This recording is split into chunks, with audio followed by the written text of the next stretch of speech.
Chlorine का कितना है 17। तो प्रोटॉन भी कितने हो गए 17, इलेक्ट्रॉन भी कितने हो गए 17। समझ में आ गया। अब एक इलेक्ट्रॉन इसने क्या किया है लिया है ना, एक इलेक्ट्रॉन क्या किया है लिया है, तो इलेक्ट्रॉनों की संख्या कितनी हो जाएगी 18। तो 17 से 17 क्या करेंगे काट देंगे, तो बचा क्या -9 बचा ना, तो क्या हो जाएगा 1।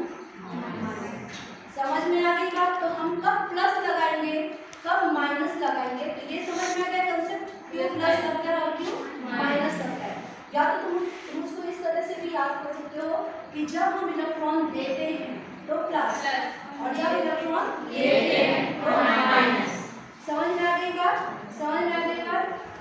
तो ये हो गया तुम्हारा वैलेंसी। हमको वैलेंसी बहुत जरूरी है जानना, अगर हम वैलेंसी जानेंगे ना तभी हम क्या करेंगे किसी भी कंपाउंड का केमिकल फॉर्मूला निकाल सकते हैं। क्लियर हो गया। अब हम वैलेंसी फॉर्मूले के अलावा ऑक्सीडेशन स्टेट, ऑक्सीडेशन नंबर जो है, ठीक है, ये भी अभी तुम लोग को ऑर्गेनाइजेशन केमिस्ट्री और बहुत सारी चीजों में काम आएगा, हम वो कैसे निकालते हैं। तो यहाँ पर देखो वैलेंसी इलेक्ट्रॉन और वैलेंसी सबको समझ में आ गई है। अब हम आगे बढ़ते हैं फॉर्मूले की बात करते हैं।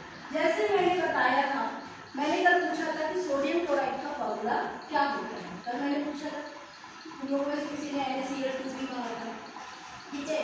तो क्यों हम NaCl बस कह रहे हैं, क्यों हम NaCl2 या NaCl3 नहीं कह रहे हैं, उसका कारण मैंने बोला सोडियम क्लोराइड, ठीक है, मैंने क्या वर्ड यूज किया सोडियम क्लोराइड।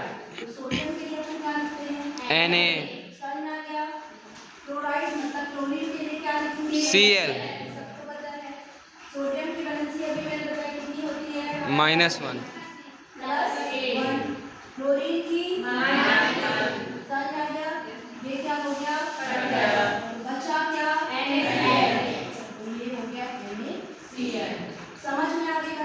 अब मान लो मैं किसी दूसरे कंपाउंड की बात करूं, जैसे मैंने बोला कैल्शियम क्लोराइड, अभी क्या मैंने बोला सोडियम क्लोराइड, अब मैं क्या बोल रही हूँ कैल्शियम क्लोराइड या मैग्नीशियम क्लोराइड, कुछ भी दे। अब जैसे मान लो मैंने बोला कैल्शियम क्लोराइड का फॉर्मूला क्या होगा, ठीक है, मैंने क्या बोला कि कैल्शियम क्लोराइड का फॉर्मूला क्या होगा, तो तुमको रटना नहीं, कैल्शियम क्लोराइड का हम फॉर्मूला खुद निकालते हैं। कैसे निकालते हैं, कैल्शियम की वैलेंसी क्या होती है 2+, कैसे आया ये तुमको पता है, मैंने बताया था ना, परमाणु क्रमांक 20 होता है, कैल्शियम का परमाणु क्रमांक क्या होता है 20, 2 8 8 2 एक्स्ट्रा है तो 2 दे देगा, समझना, इससे वैलेंसी क्या होगी +2। समझ आ गया ना, ये क्या हो गया कैल्शियम का +2, ठीक है। क्लोरीन का -1, समझ क्लोरीन का -1। अब हमको क्या करना है कैल्शियम क्लोराइड का फॉर्मूला लिखना है। तो हम क्या करते हैं जब फॉर्मूला लिखते हैं तो ये क्रॉस मेथड मतलब इसकी वैलेंसी यहाँ, इसका ये यहाँ, समझ में। तो ये क्या है 1 माइनस प्लस अभी कुछ नहीं, सिर्फ नंबर देखो, ये क्या है 1 कैल्शियम 1 से मल्टीप्लाई करो 1 ही आएगा, तो ये सिर्फ क्या होगा Ca। अब ये मैंने बोला ना ये यहाँ कैल्शियम का फॉर्मूला 2 क्लोरीन कितने हो जाएंगे CaCl2। समझ में आ गई बात। फॉर्मूला कैसे निकाले, ये 9th क्लास में है फॉर्मूला, ये समझ में आ गया CaCl2 कैसे आया, सबको समझ में आ गया। अब हम कोई तीसरा एग्जांपल लेते हैं, कोई भी सल्फ्यूरिक एसिड है या कोई भी एग्जांपल है, कैल्शियम क्लोराइड हो गया, कैल्शियम कार्बोनेट हो गया, कैल्शियम नाइट्रेट हो गया, ऐसे करके कोई भी तुम एग्जांपल ले सकते हो। अब जैसे मान लो हम ले लिए मैग्नीशियम, मैंने बोला मैग्नीशियम कार्बोनेट का फॉर्मूला लिखो, कैसे लिखेंगे, ठीक है, मैग्नीशियम कार्बोनेट या सोडियम कार्बोनेट, दो चीज अपन बोल रहे हैं, एक हम बोल रहे हैं मैग्नीशियम कार्बोनेट और एक क्या बोल रहे हैं सोडियम कार्बोनेट।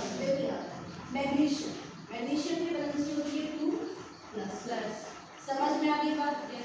कार्बोनेट कैसे लिखते हैं CO3, ठीक है, कार्बोनेट कैसे लिखते हैं CO3 और इसकी वैलेंसी कितनी होती है -, ठीक है, तो कार्बोनेट का क्या होता है 2-, समझ में आ गया ना। तो इससे ये क्या हो गया, तो फॉर्मूला क्या आ गया Mg। समझ में आ गया मैग्नीशियम कार्बोनेट।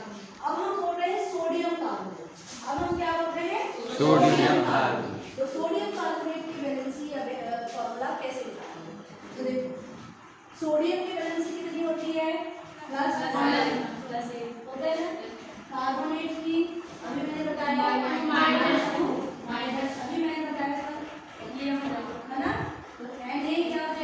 एन समझ में आ गया? तो इस तरीके से हम क्या कर सकते हैं, फॉर्मूला निकाल सकते हैं। ठीक है, तो ये बस है कि तुमको पता होना चाहिए कार्बोनेट को CO3 लिखते हैं, नाइट्रोजन को कैसे लिखते हैं, सल्फेट SO4। ठीक है, ये तुमको पता होना चाहिए। क्लोराइड है तो Cl लिखेंगे, सल्फेट है तो SO4 लिखेंगे। ठीक है, ये सब तुमको याद करना है और उसकी वैलेंसी। ठीक है, तो उसके बाद अगर वैलेंसी पता है तो हम ये क्रॉस मेथड से क्या कर सकते हैं, फॉर्मूले निकाल सकते हैं कि कब 2 आएगा, कब 3 आएगा, कब सिर्फ NaCl आएगा, तब ये हमको पता चल जाता है यदि हमको क्या पता है, संयोजकता या वैलेंसी क्रॉस मेथड से फॉर्मूले निकाल सकते हैं। किसी को कोई डाउट यहाँ पर? चलो, अब हम वैलेंसी पता चल गया। अब हम थोड़ा और जनरल टॉपिक होता है बॉन्डिंग। ये 10th में भी है, 11th में भी है,